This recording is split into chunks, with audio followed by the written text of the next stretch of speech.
In her own words, she has a fire burning in her soul to make the world a better place. And it's not hard to see why.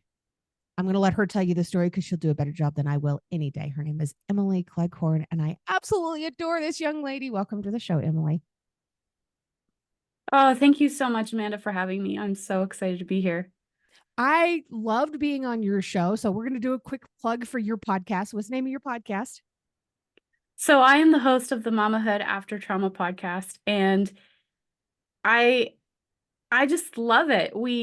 I host different um trauma survivors and healers on my show, and we talk about experience from an authentic and inspiring way, not the way that we like commiserate with each other.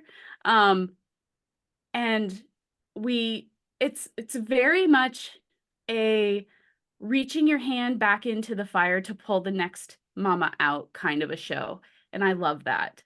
So it's a I love Mamahood that After about you. Trauma podcast.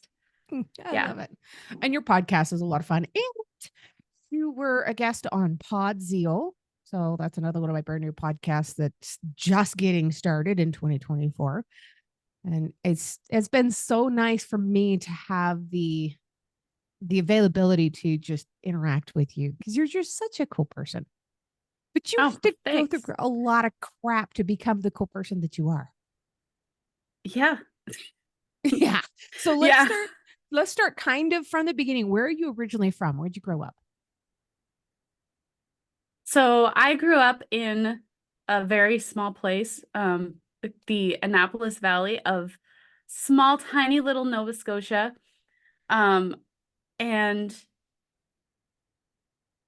yeah, so growing up for me, um, I was raised mostly by my paternal grandparents.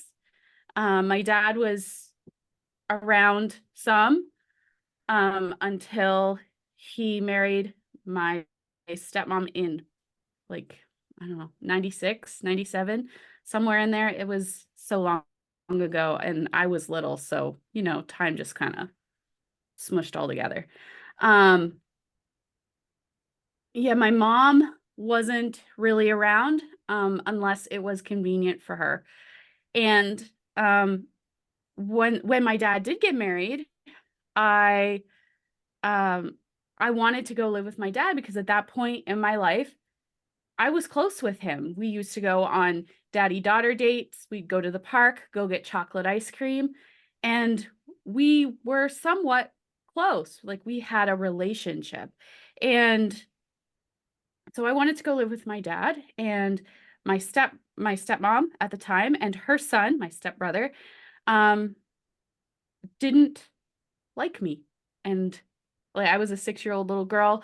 Like I did nothing. And they were pretty intent on making my life miserable, making sure that I knew that I wasn't a part of their family. I wasn't worthy of love. Um, and during the 18-ish months that I lived with them, I was abused physically, emotionally, psychologically, sexually, all the ways. I I have one school picture from that time in my life, and I was forced to get a mushroom cut because Oh,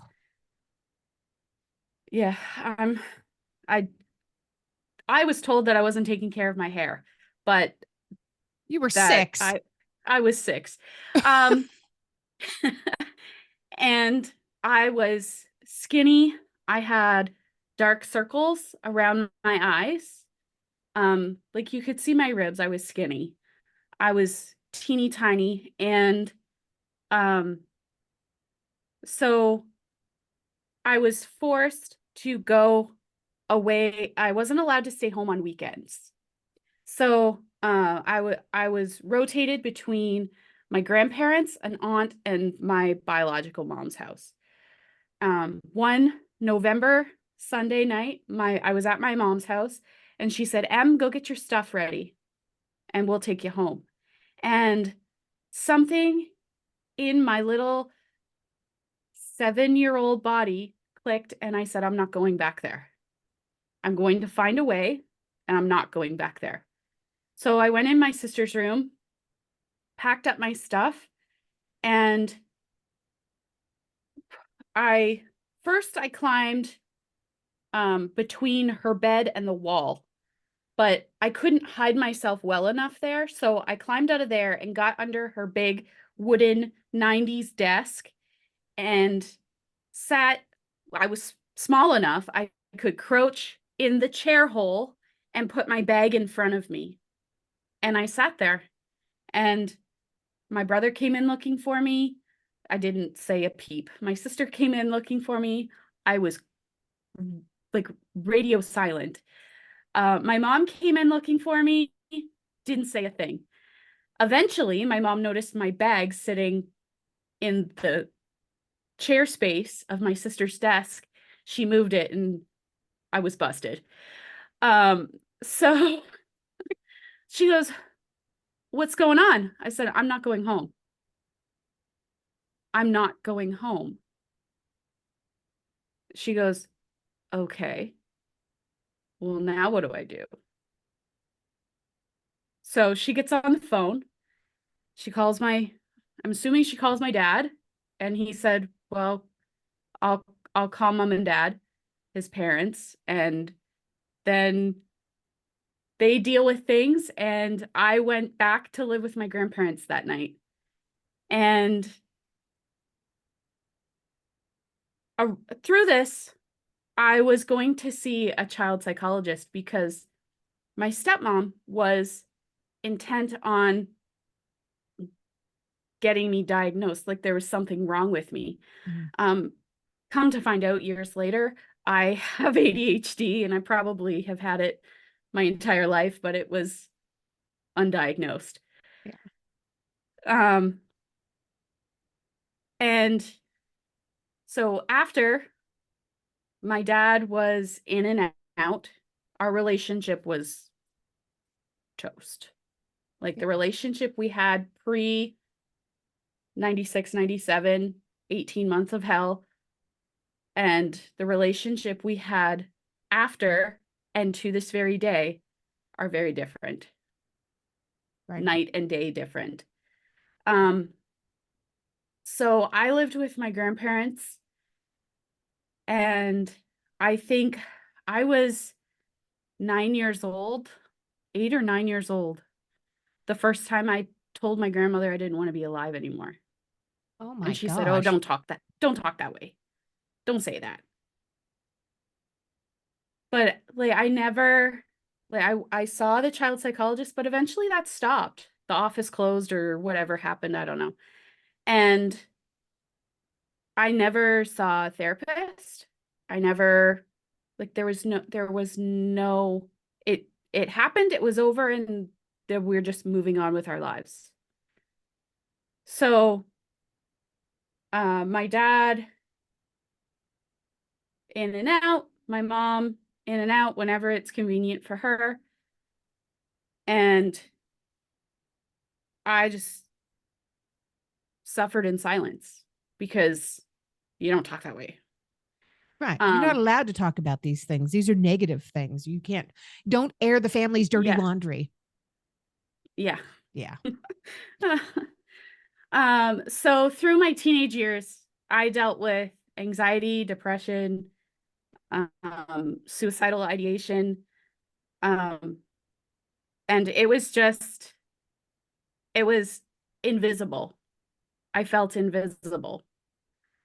And um, going into my 20s, I developed really bad anxiety one summer where I couldn't leave the house and I was just crying all of the time. And I knew I had to figure something out because I couldn't live that way.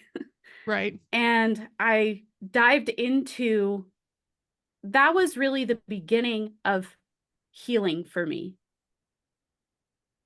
So I was I was dating my now husband, and we started looking into ways that I could heal. So we looked into more natural things. So he had a friend who was into some essential oils and stuff. So we looked into that and did that for a while. But it's been mostly the last 5 years where leaps and bounds have occurred. I say that like all through my life, it's felt like no matter where I went or what I did or ignoring it or not, there was a black cloud just hovering over my head and I could never escape it. And I've done a lot of learning in the last year through journaling. Journaling is tremendously helpful and therapeutic if writing is a safe space for you. And I actually had the opportunity to name the black cloud last spring, and it was amazing for me. I was diagnosed last spring with PTSD, and knowing what I know, I likely have CPTSD. Right. And that's the black cloud. And since I've named the black cloud has dissipated because I can take my power back now. Giving it a name is such a powerful So thing. if you have the opportunity, yeah, yeah, if you can name your black cloud, you can take your power back. Yeah. And that diagnosis there was a whole range of emotions that went with it. Why did it take me 33 years to have the opportunity to name the cloud? Why did nobody stand up for me? Because people knew about the abuse, but nobody did anything to advocate for child Emily. Like, what the hell? Have you ever seen the movie The Neverending Story? No, I don't think I've seen that one. In the film, the young man who's reading the book is sucked into the book and becomes a character of the book. And towards the end, he's still trying to figure out why this entire book world is collapsing around him. Mm-hmm. And it turns out what's happening is the empress of this land has never been given a name. Mm. And she needs a name. And when I was a kid, I didn't understand that. It's like, this is really confusing. Why is a whole world breaking down and falling apart just because some kid doesn't have a name? It wasn't the kid that didn't have a name. It was the trauma of the child who was the story. And it makes so much sense when you're an adult and you look back on it and you understand these things about psychology. You have to give it a name. If you don't give it a name, it's just going to be destroying everything for as long as you allow it to. Yeah. So if you get a chance, you should definitely watch that movie. Neverending Story was one of Jonathan Brandis's first films, I believe. He passed away in around 96. So he's been gone for a long time. But it was a phenomenal movie now that I understand it. Yeah, that sounds amazing. So, writing my story, the creation, the authorship of my book, which the first version came out in 2021. Oh boy, did that make waves. So, and for the people who are wondering, the name of your book is Rising from the Ashes. Rising from the Ashes. Yeah. Reclaiming your life after traumatic childhood and after a traumatic childhood. It's beautiful. So tell me about the book cover and about these waves, because this is a lot. Oh yeah. So the book cover was not originally this. This is my author copy, but So originally it was an ash heart that was being put back together. It was flying back together. But this, I don't know if you can see it very well,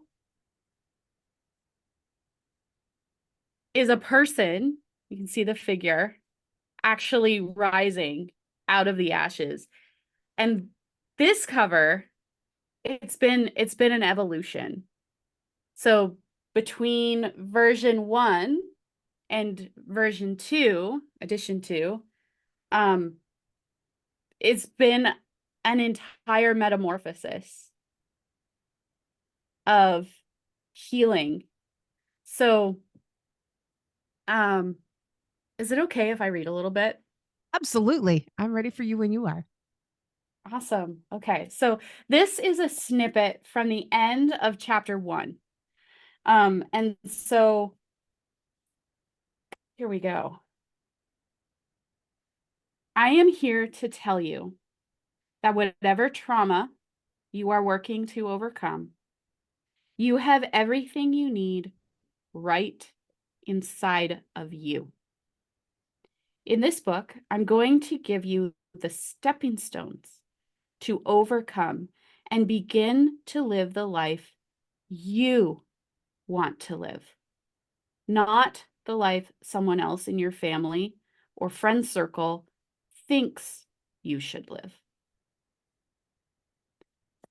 So this book is really, really quite short. Um, I'm not a woman of a lot of words, like short, sweet, and to the point. Right. So this book is now like 74 pages plus the bonuses and the forward. But I've also created a workbook to go with it. And I started creating the workbook in 2021 when we were driving from Alberta to New Brunswick, where we live now. So, um, and it got put on the back shelf. You know how life gets, it gets busy and things get put on back. Oh, yeah. This workbook is phenomenal if you are looking to reclaim your power and dissipate the black cloud and finally start living your life in accordance to who you were created to be versus who you were told to be in your trauma. Ugh. So many people need this right now. Yeah. We live in a traumatized world. We do. We do. And we don't have enough people that are willing to talk about it quite yet. We still have this holdover from previous generations that believe Mm-hmm. that you can't talk about these things outside of your family. Your family, if they're the ones that hurt you, they're not going to help you heal. No, That's not the way it no, they're works. not. And No. it's not their And responsibility.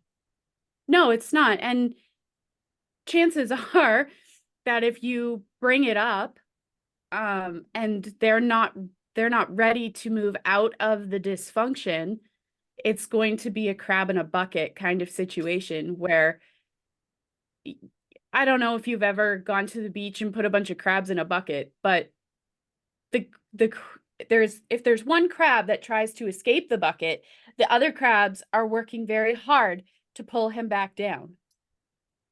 And Yeah. so they can't escape. And in my experience, my healing has caused a lot of ripples because I was born with the gumption to not hold back.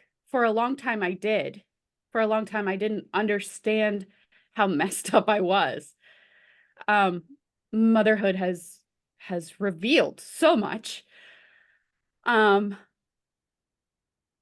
but I will I will talk about it, and I will talk about it despite how uncomfortable it might make somebody else, because my holding back, my not talking about it doesn't help me heal, and it doesn't help anybody else heal.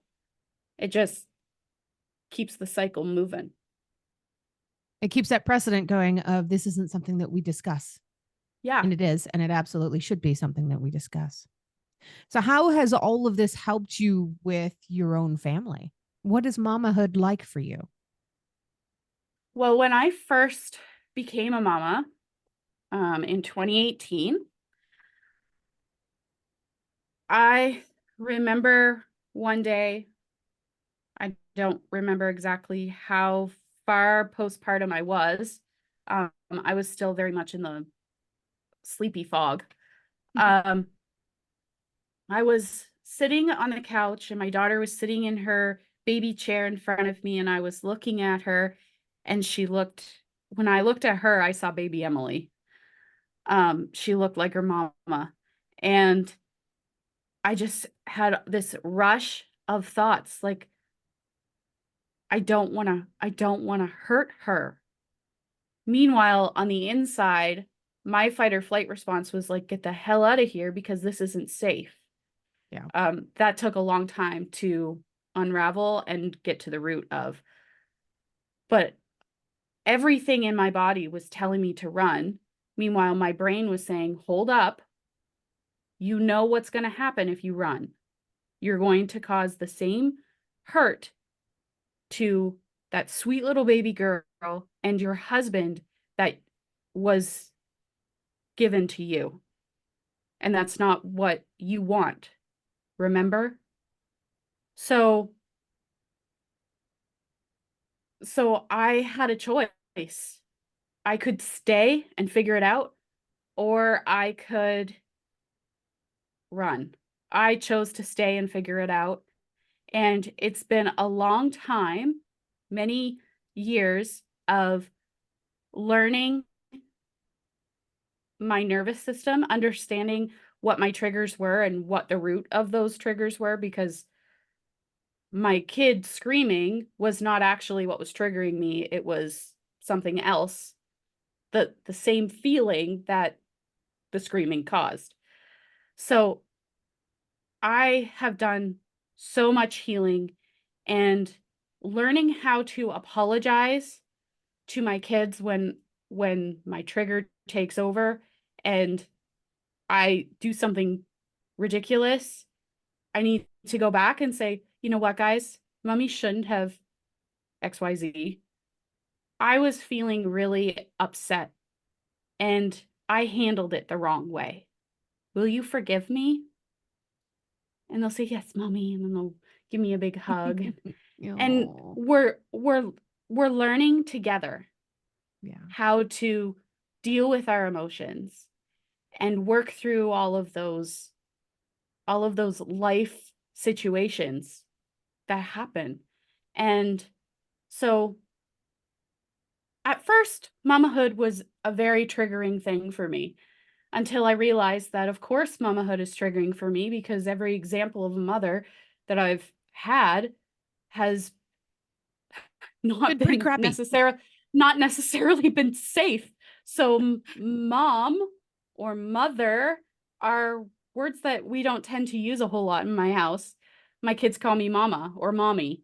And um yeah, That's so beautiful. it's been a healing journey um with lots of bumps in the road, many potholes, but yeah, I think it's a very different journey than what I experienced as a child.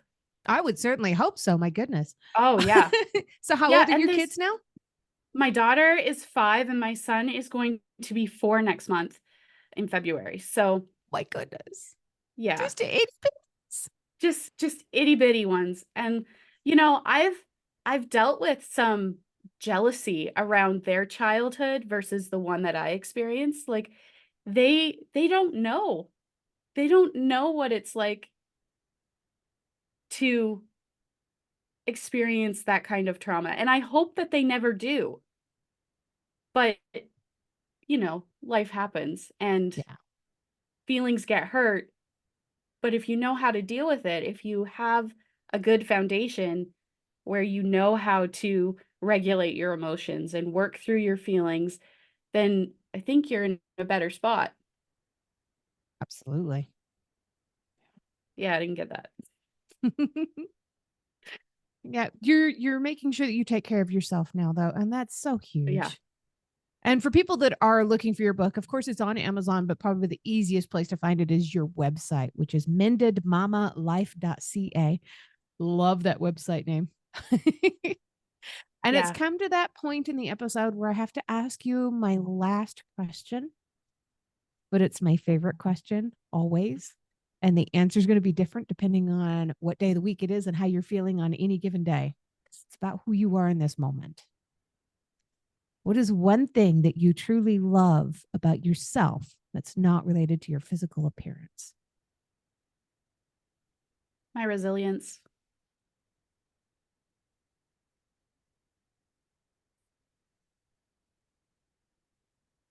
Yeah, there have been some times in life where, it feels like I've just reached the very bottom, like dirt bottom.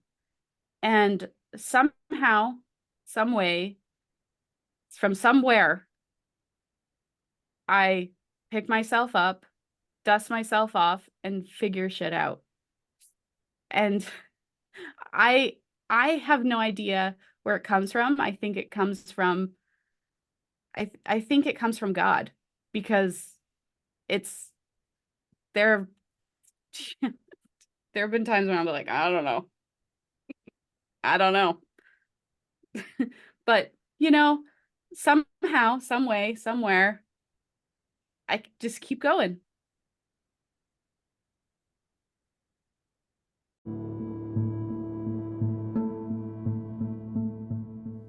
If you've enjoyed this episode, please make sure you check out the episode description. You'll find links there on how you can learn more about this guest, links to connect with them on social media, and how to support the podcast. Remember, I don't get paid to do this. My boss is a bit tight-fisted, but I can say that. I work for myself.